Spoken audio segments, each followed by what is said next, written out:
এই শ্রীরামকৃষ্ণ প্রশ্নোত্তর মালিকা একটি সংগৃহীত লেখা। বিভিন্ন সময়ে শ্রী শ্রী রামকৃষ্ণ যা বলেছেন এবং কথামৃততে যা লেখা আছে তারই একটি গ্রন্থিত রূপ। আমি ভিডিও আকারে এটি প্রকাশ করলাম।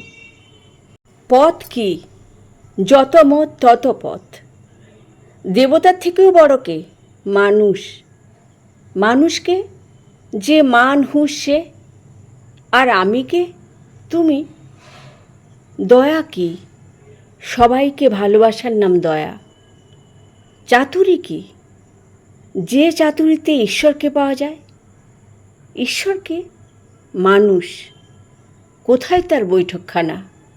ভক্তের হৃদয়ে। সিদ্ধ কে? পরের দুঃখে যে কাঁদে। তত্ত্বজ্ঞান কি? আত্মজ্ঞান। লাভ কেমন? ভাব যেমন। বীর ভক্ত কে? সংসারে থেকে যে ঈশ্বরকে ডাকে। তপস্যা কি? সত্য কথা। মন্ত্র কি? মন্তর।